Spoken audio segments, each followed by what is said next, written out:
बांग्लादेश में पाकिस्तान के खिलाफ भारत की साजिश बेनकाब।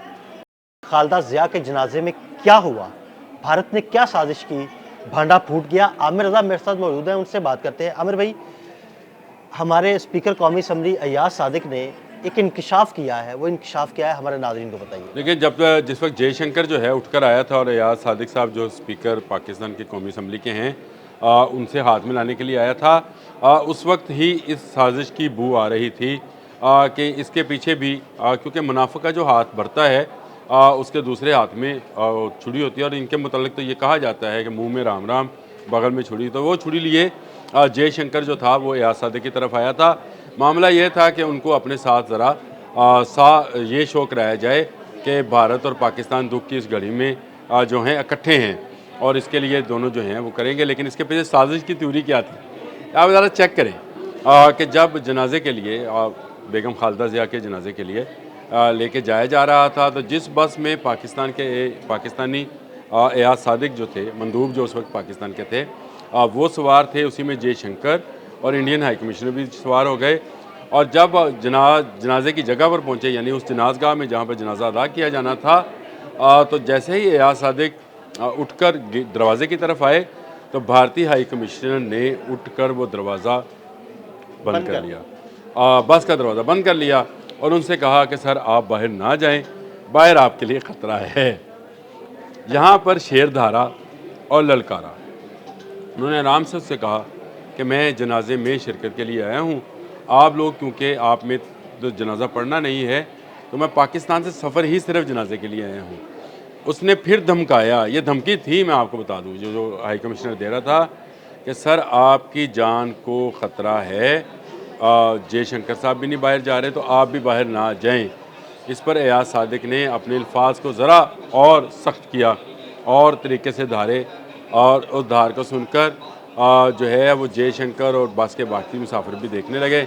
इसके बाद अय्याज सादिक साहब ने ज़रा सख्ती से पेश आए, यानी पूरी अपनी धार सुनाई और उससे कहा कि हटो दरवाजे में से, निकलो बाहर, मुझे बाहर जाने दो। और ये कहकर उन्होंने उसको जो हाई कमिश्नर था वो एक तरफ हुआ, दरवाज़ा खोला और वो बाहर जाकर उन्होंने जनाजा अदा किया। देखें साजिश क्या थी, साजिश ये थी कि बांग्लादेश को ये शो किया जाए कि भारत और पाकिस्तान कई मामलात में इकट्ठे हैं। बेगम खालदा जिया वो ख़तून हैं जो पहले दिन से, वो भी और आज उनकी पार्टी भी, उस वक्त भी पार्टी भी भारत के मुखालिफ रहे हैं और पाकिस्तान के दोस्त रहे हैं।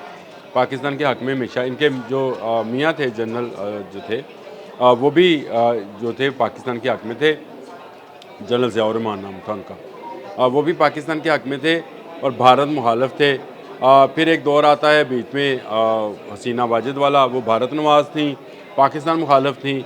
अब जब वहाँ पे मोहम्मद यूनुस जो हैं वो सरबराह हैं बांग्लादेशी अबूरी गवर्नमेंट के, तो खालदा जिया का जो है वो इंतकाल होता है और उसके जनाजे में शिरकत करते हैं। और जयशंकर और भारतीय हाई कमिश्नर इस मिशन पर थे कि पाकिस्तान और बांग्लादेश के तल्लुकात जो हैं उनको ख़राब किया जाए। इसको ज़रा समझें कि वो ये क्यों चाहते हैं। देखें बहुत सारी ख़बरें जो हैं, मैंने बंगाली अखबारों से भी जो हैं कोड की और टीवी से भी उनके आया कि बांग्लादेश इंटरेस्टेड है J-10C लेने में और JF-17 थंडर लेने में, ये उनका इंटरेस्ट है।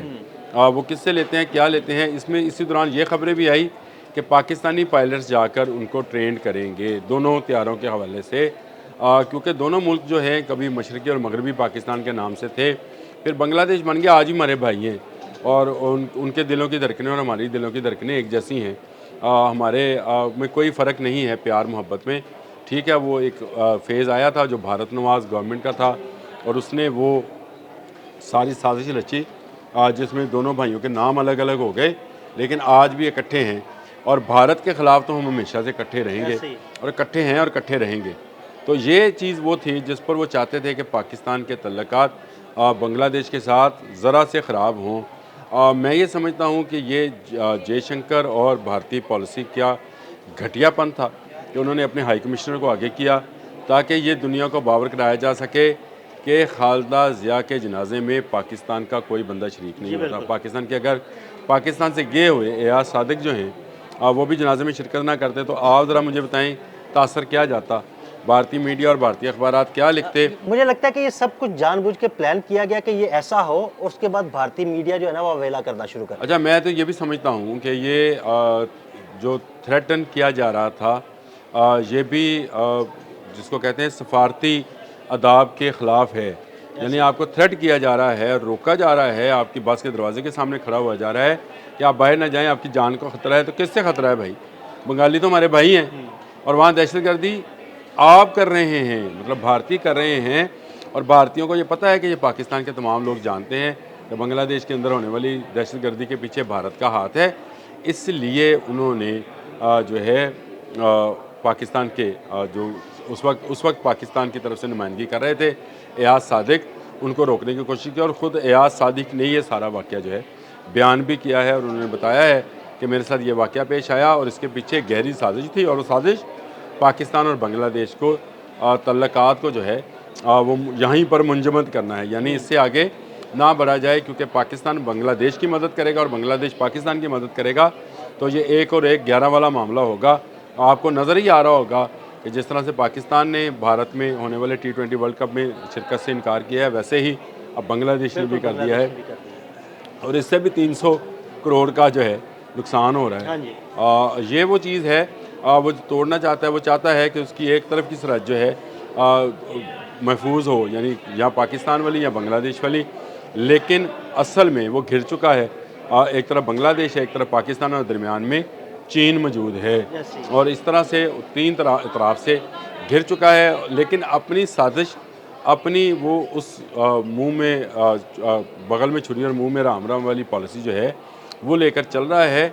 इसीलिए आलमी तन्हाई का शिकार हो रहा है, और शायद वो समझ रहा है कि पाकिस्तान में मौजूद लोग जो हैं वो ऐसी धमकियों से, जैसे एयाज सादिक को दी गई कि आपकी जान को ख़तरा है, ऐसी धमकी से डर जाता है। देखें, जान देना जो है हमारे लिए शहादत का मर्तबा हुआ करता है, और हम अपने ऐसे लीडरान जो कि पाकिस्तान की सालमियत के लिए ज़रूरी भी, खालिदा ज़िया जैसी खातून जो हैं ज़रूरी भी थे, क्या उनकी जनाजे में शिरकत नहीं करेंगे?